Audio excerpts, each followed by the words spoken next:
Penguin Random House Audio presents Warhol's Muses, the artists, misfits, and superstars destroyed by the factory fame machine, by Laurence Leamer. Read for you by Isuri Wijesundara. To Susan Nurnberg, if there is a better person, I've yet to meet her. To George Abiganello, sometimes new friends are the best. Prologue, June 1968. Late in the morning of June 3rd, 1968, 23-year-old Margot Fiden returned to her Brooklyn apartment after a pediatrician's appointment for her 18-month-old daughter Bambi. There on the stoop sat a strange creature. Fiden could not tell if this was a man or a woman. Summer was almost upon the city, but the person wore a heavy wool coat, fingerless gloves, and a black cap. Valerie Solanas introduced herself. She said she was there because Fiden was a woman producer, and Solanas had an urgent matter she wanted to discuss with her. "I'm a playwright," Solanas said, "and I want to talk to you about a play I've written." At that point, many mothers would have clutched their babies tightly, hurried up the stairs, and locked the apartment door. Fiden did not even consider doing that. She had a certain daring coupled with an artistic sensibility that had always served her well.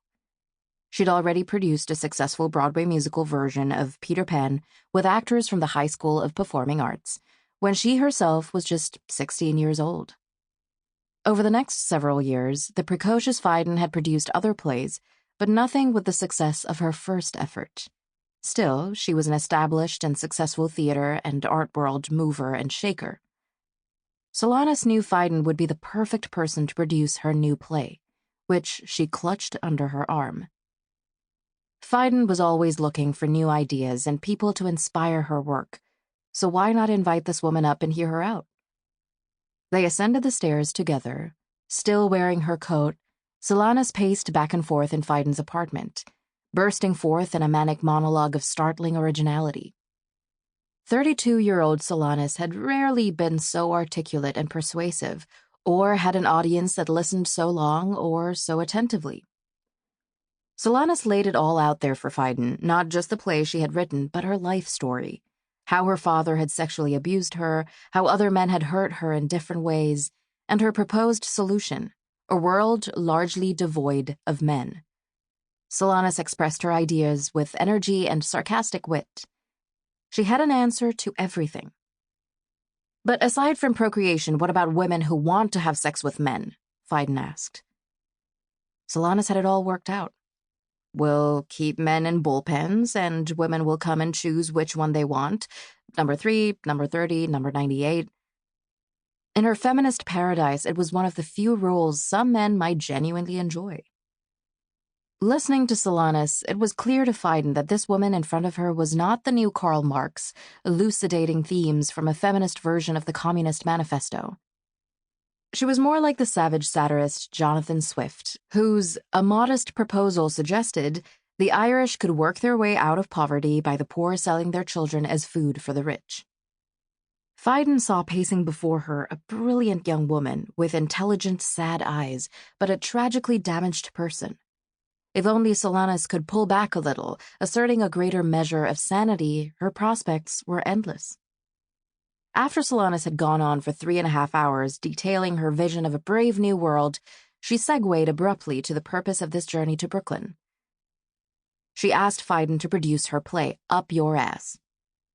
The main character in the wild farce is Bonji, a sardonic lesbian hustler meeting a series of over-the-top characters on a long, twisted road leading nowhere. Solanas's play lacked the commercial upside or artistic vision to intrigue Fiden. "You're wasting your time," Fiden said. "I won't produce it." Seeing those dark, desperate eyes, Fiden might have been better off letting Solanas down gently. It would have been disingenuous to say she must read the play before deciding, but that might have walked Solanas back off the ledge. Fiden was a member of the sisterhood, and Solanas did not blame her. But she was determined to get what she came for. Solanas pulled a gun out of her cloth bag. "Do you know what this is?" Solanus asked, as if there were any doubt. It looks like a gun, Fiden said. As Solanus pointed the Beretta 32 automatic at the ceiling, Fiden stayed very still. She thought of her infant daughter sleeping in the next room. If you don't agree that you will produce my play, I am going to shoot Andy Warhol, Solanus said as she held the gun in her hand, giving her threat more gravitas. Then I will become famous, my play will become famous, and you will produce it. Warhol was the most famous person Solanus knew, and the pop artist had already spurned her play. That's why Warhol was her natural target. Kill him, and she and her work would have their own fame. You don't want to do that, Fiden said. You don't need to shoot Andy Warhol because that won't get me to produce your play. As Solanus left in the early afternoon, she handed Fiden a copy of Up Your Ass. Despite Solanus's menacing rhetoric, it was reasonable for Fiden to think her impromptu visitor had been simply spouting idle threats. Why would shooting Andy Warhol help this woman's artistic cause anyway? But Fiden had a disturbing sense that her new acquaintance might be deadly serious. Something in her eyes, her tone of voice, the meandering ramblings of a disturbed mind that kept circling back to Warhol and vengeance. It was all just too concerning. Fiden knew it was about a half-hour subway ride from her Brooklyn home to Andy Warhol's factory, the Union Square area studio that was his workspace, home base, and the cultural hub of his world. Was that where Solanus was going after she'd left Fiden's home? If so, Fiden figured she might have just 30 minutes to prevent a tragedy. Fiden locked the door behind Solanus. Then she started making phone calls. Her first call was to her local police precinct to warn them about the young woman with a gun and a grudge. They treated her like a prank caller. Next, she called Warhol's precinct. When the response was no better, she dialed Manhattan Police Headquarters.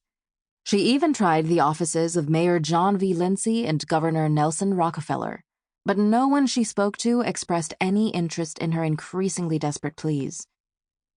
Fiden did not realize Andy Warhol Films was in the phone book.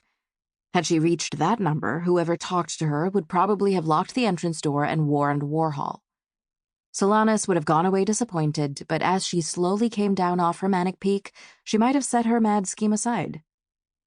Fiden turned on the television, fearing the soap operas would be interrupted to say Warhol had been shot.